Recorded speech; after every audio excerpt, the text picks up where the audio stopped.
kalabot nining salen mga higala ni BP Sara nga giutingkay. Atong paminaon mga kaigsunan kining tipik no sa pag-utingkay mga katropa ni Chihuahua. Oh. Nga may rabapod may galagway mga sus Ginoo ko ang flood control projects ni Chihuahua may gala siyang distrito. Puri agaba gyud sa Manila. Mura ra magagaga si Martin moingon nga adtuan ninyo ang akong lugar og naabay mga ghost project. Kay basig yung pugway project sa imong lugar. Nya ikay pinakadakog budget. Paminaw na to ning tipik mga igalas pag kining pag-ingon ni Representative Chua nga idiwaw. Gabinayot na po din mga igalan ng mga tawhanan. Sige, go! XFM Katropa. Sige. Your Honor, reading from the 2024 SALN of the Vice President, wala pong nakadeclared na cash on hand or bank deposit for that year. Wala pa rin po. Yes, Your Honor. So sa madaling salita, yung kanya pong cash na dineclare was only from 2007 up to 2018. Tama po ba? Based on our received copies of the SALN, Your Honor, yun po yung lumalabas na years na meron po siyang declared cash on hand and bank deposits. At noong 2019 at 2024, kahit na 5 po, wala po siyang dineklara na cash at saka cash on hand. Tama po ba? Based on the submitted SALN, Your Honor, wala pong nakalagay na cash on hand or bank deposits. Kahit 5 po? Wala pong nakalagay, Your Honor. Edi wow. Ay! Thank you po, Madam Chair. Gabi yun. Now, alas 8:44 na may galantag na buntag ginibahin nato ganinyo mga higala sa Santone Plus Gold. Pamalit mo di ang Santone Plus Gold bay para di mo mga HB ha kay ato na ning banatan mga katropa diri sa atong komentaryo diskasanta ni mga kaigsunan base sa utok nga gihatag sa Ginoo sa ato. May buntag diha San Ponce, Minaw Medres Lapu-Lapu City, Cebu. Musta na lang ko sa Tagamawab, Davao de Oro. Good morning. Good morning. Salamat nyo diya sa pagpaminaw. Spirit 250. Katropang Arnel, kung na membro ka sa Press Corps sa Malacanang, layo ray dugay ipasirado ng XFM. Maura po na. Maura po kaya wala na may paminawan. Mamagawa internet. Oh. Di ko pwede mabutang diya. Rogelio Alboro, dili man na makatulog si Marcos kay apil man na sa malita. Ingon po mga higala si Free Thinker France Official. Kanis clear ba? Puryaga ba manay mutubag? Abogada unya top notcher man kahani. Murag haod pa mutubag ang kauban na kostisis dati nga.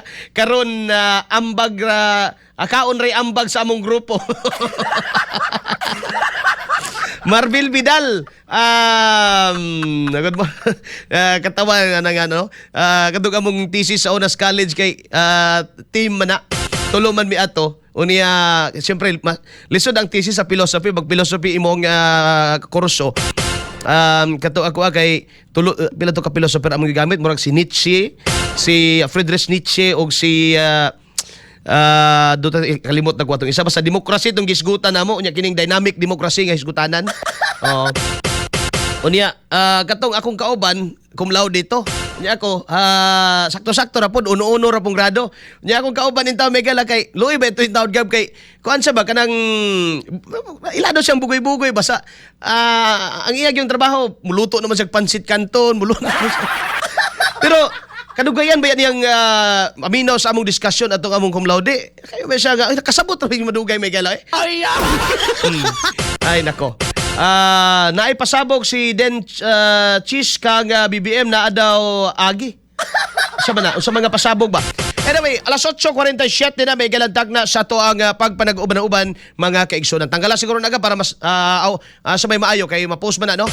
Sige, ayan na lang mga katropa. Ato ning isgutan. Mga kaigsunan, no? Ang akong argumento ingani. Ang issue bay dili whether the Vice President should be transparent. Kinahanglan gyud siyang transparent. And I believe the Vice President is transparent. Nga naman, una, kay bao man siya may gala nga sa kini pagpasa niyang salen mga kaigsuunan, kay bao siya nga it could be used against her. Pwede ni magamit sa iyaha. So, ako gatuo nga dili magtinanga ang Vice Presidente o magsayop-sayop may gala sa iyang salen. Kay bao siya nga time will come that this will be scrutinized, no? Pwede ning utingkayod mga kaigsuunan and himuuning bato nga ilabog ngadto sa iyaha. Sa iya may galang mga kalaban sa politika. Bisan pa kung wala mga gala sila nag-away o nagbungkag sa unit team. There will be an enemy, there will be an opponent. Yan naman, di amay mga kining Franz Castro, Teddy Casino, o di amay makabayan black may gala nga never gyud mo uyon, bisan gamay sa mga pamaagi sa mga Duterte. Or bisan anino pala sa mga Duterte mga igala, mukurog na ni mga anak sa kagang. Diba? So kana akong panghawakan nga dili ni mga igala kulang-kulang no sa pangisip may igala nga atong Vice Presidente. Kay bao ni unas na abogado ni mga kaigsunan. So ako nagtuo nga transparency may igala. What is in question right now? Unsa man mga igala no ang kinahanglan natong komentaryuhan mga kaigsunan gisgutan sa pagkakaron.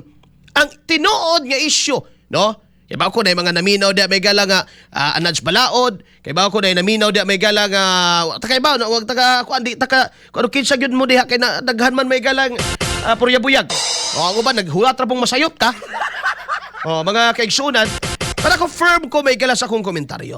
The real issue may gala is this. Are we applying the law correctly? No? Because transparency, accountability is never an issue, mga igala. It's never a question because it is embedded in our Constitution, mga kaigsunan, that all public officials should be accountable. Kinahanglan na accountable sila, mga igala. And even this law, mga igala, should be applied to everybody. To all public officials, not only to BP Sara or to the Vice President, mga kaigsunan. Should be for all or none at all, mga kaigsunan. So the question and the issue right now, mga kaigsunan, is whether we are applying the law correctly or bending it. Ginabaog ba ni law bender? Hilom ra ba tong bend the law karon?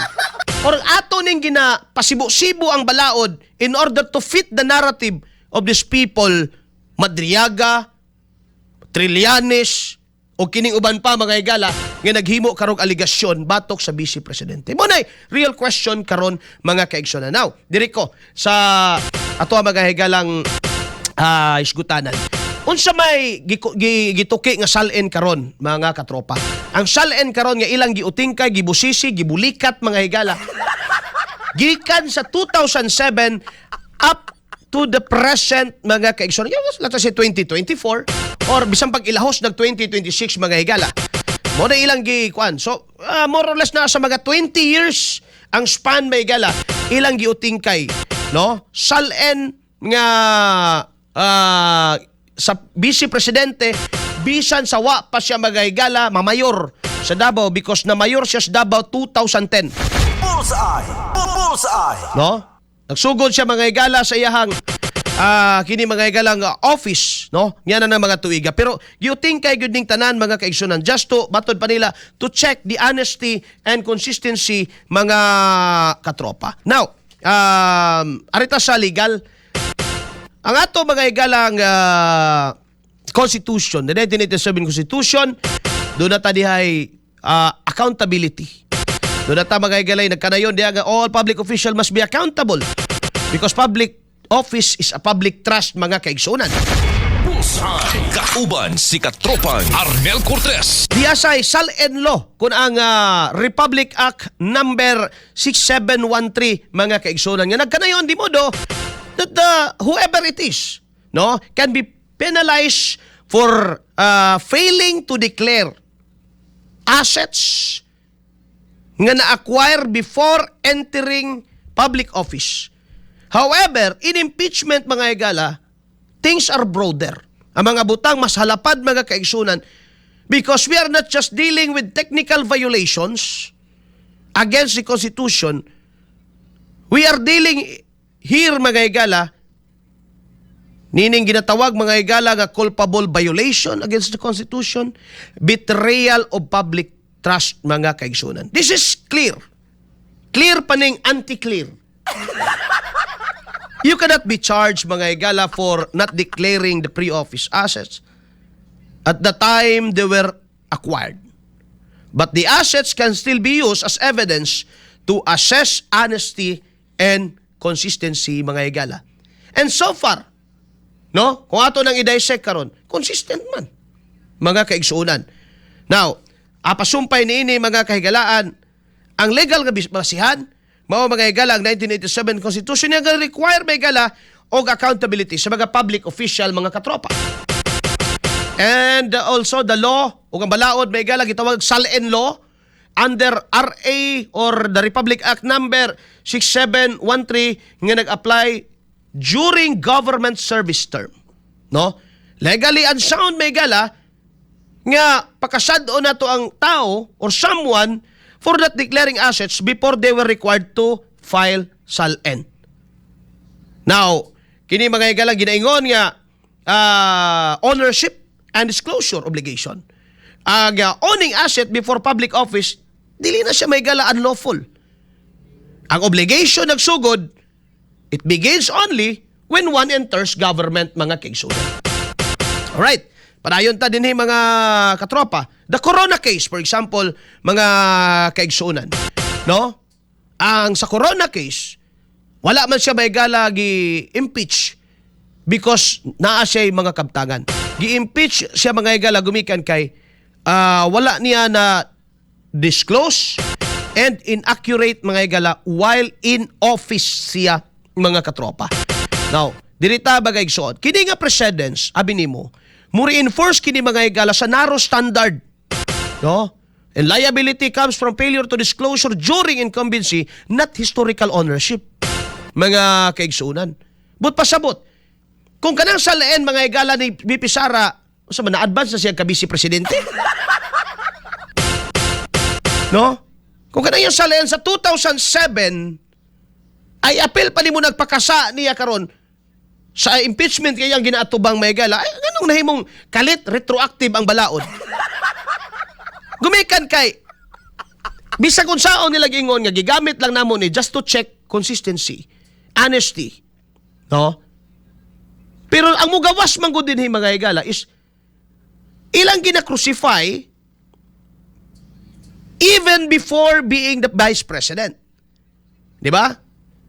Unsa man tong mga gisulti ni Trillanes, 2012. 2011. And mo ganing naa siya karon sa nipis nga linya, naa siya sa thin line of fishing expedition. Nga naman, ilan ang gibulgar under getting points, gusto nilang idugang, no? Idugang mga higala dito sa sala niya, sa aligasyon nila karon. Pero kani mga butang nga atos 2011, mga kaigsunan. So, they're questioning historical ownership. If kini nga SALN, mga higala, di mo na makorek, di mo na kay murag kada tuig man ta magpasa ng SALN ba? No? Gawas kung gipasa ng SALN na may higala, wala naman siya control atong 2007 niya sa iyang pagka-vice president. So dapat ang ilang question nun diya mga igsoon, kay mo may ilang gipangita, kadtong 2022, kay mo may pagka-vice presidente. No? Hangtod mga igalas 2026. Now, failure ba siya sa pagdeklara? Wala man. Gisubay man nila karon na naamentanan. Okay. Napa mga katropa. So, dirita may higala ginatawag nga fairness and due process. Kaya nahitabo karon mga higala, mo naging una ko, they're turning the impeachment into fishing expedition and applying the rules retroactively, mga katropa. Bullseye. Kauban si Katropang Arnel Cortez. Bullseye. Gina-apply nila ang balaod pabaliktad. No? Which is dili dapat, mga higala. No? Wala, dili retroactive ang balaod. Proactive ang atong balaod. Bullseye. Bullseye. No? Pero ilang ginahimo karon nga pag makakita silang sami sa 2007, ilan na may galang padakuon. Muna nakapait ang ginatawag nila nga Committee on Justice. Di ba? 2007, 2008, 2009, 2010, and then here comes, musulod ang drama ni Trillanes. 2011, 2012, 13, 14, mga katropa. Nya, ilan ba kasad, ilan mang gipahatag, gipahimugatan nga, illegal gini mga tawhana bay. Dili na ni mere ground. No? Para sa ilang pasangil. Dako na ni kaayo nga pasangil. At even may gala calling sami, oy, drug lord bay, dako kay ng sabay. Ngano man, naanabay hukom sa korte? Naanabay gipagawas ang Korte Suprema mga igala indeed? Giilan ang tawhana as drug lord? Bullseye! Bullseye! Wala mga kaigsunan. Nalaba di ay. No? Nahimong collateral damage kanin taon. Si Manny Piñol ni tingog na ana. Mga kaigsunan, gumikan kay Luoy po din taon ba? No? Naigo aning kahugaw sa politika, the dirty game of politics sa atong nasod. Bullseye! Now, klaro man, nga di na tagakitag fairness and due process, ana. Kay ilang mga igalang gihimo ang impeachment nga, fishing expedition. Mabito nang ingon, tingala ko nawa si Rodriguez na bay? No? Si Rufus Rodriguez man itong gayaw-yaw, ana, nawa naman diya.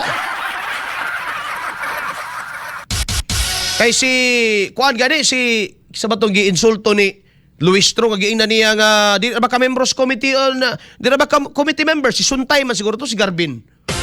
Murag si Bong Suntay. O, katong idol niya si Ann Curtis. Ay, Nanay mga kongresista nagpahimangno nini nga, ay, delikado lagi na diha, kay busig pwede mong mabulasot, ana, sa fishing expedition. Unsay kaalam-alam ni Kuan, ning kinisa ni si Abanti anang fishing expedition. Be? Siya'y labot niya na. Bullseye! Bullseye! Now, ang past assets, yes. It could be used as background context, but not automatic indicators of wrongdoing. Mao na siya liamas. Kuan pod kay di bang as ipod nga eksperto ni si liamas may gala nga upaw rang agi aning tinuhak. Okay. Papalagay natin. Okay pa, utang na to diha. Mga kaigsunan. But, kung naaman mga higalay, mga problema sa nakalabay nga salen in the past years, mga katropa, dili nimo siya matawag nga indicator dayon sa wrongdoing bay, because that could be explained sa katong kang Sara sa iyang habig mga kaigsunan. Nya moingon sila, ano di ba siya mo anhe diri para mag-explain? Dili lagi kamo ang proper place to explain. Unas tanan walay verdict mahitabo diha sa inyo kay dili mo court. So walay tama ug walay mali diha. It is only an opinion and you are only creating a public opinion para niini, and thus you are maligning a person's credibility, a person's kini mga higalang dungog, no? Mura na nahitabo diya sa Committee on Justice, no? They are just investigating. So kinsa man mo patawag diya, there is proper forum. If you are resolved and you are convinced with the aid of evidences, quote and quote, nga inyong gihawidan, then proceed to transmit na ngadto sa inyong plenaryo para muboto na ang mga congressman, unya ug makaboto na ug mudaog mo, then muadto na mga kanang inyong henceforth, kanang inyong forthwith.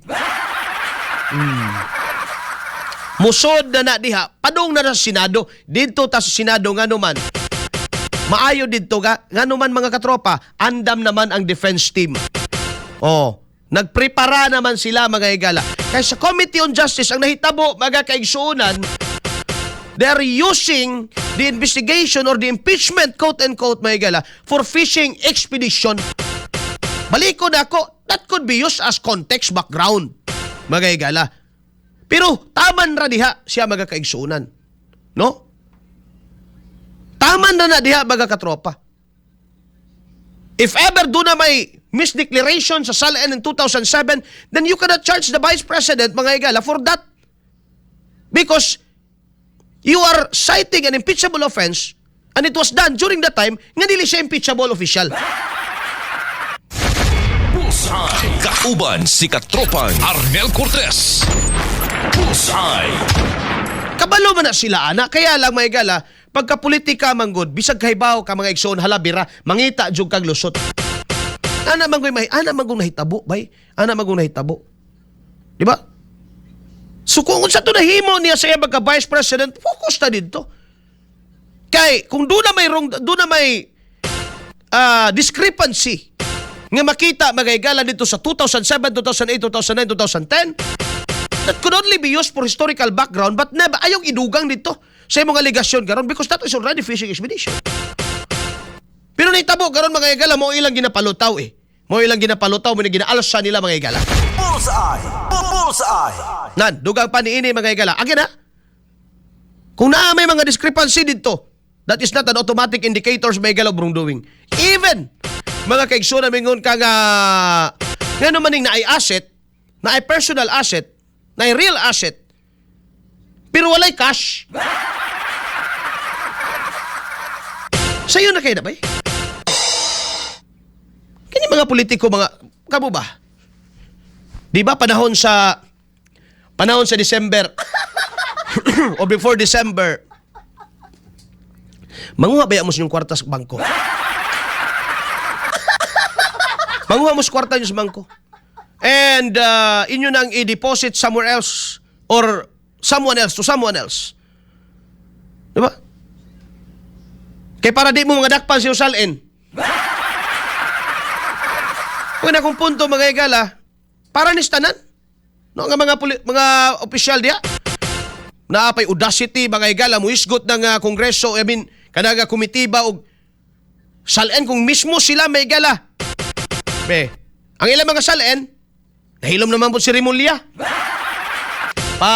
Kuan naman to, padugang naman ito sa pusta.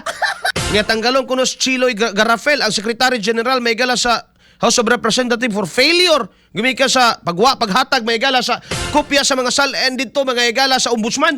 Tanan salen sa mga kongresista. Oh, kani sila hinlo na ng mga salen ning uban nga naman. O mamuagi may igala sa bangko ang kwartang ilang gikawat o mas malita o may salen malita. Dili man maapil may igala sa salen ang malita.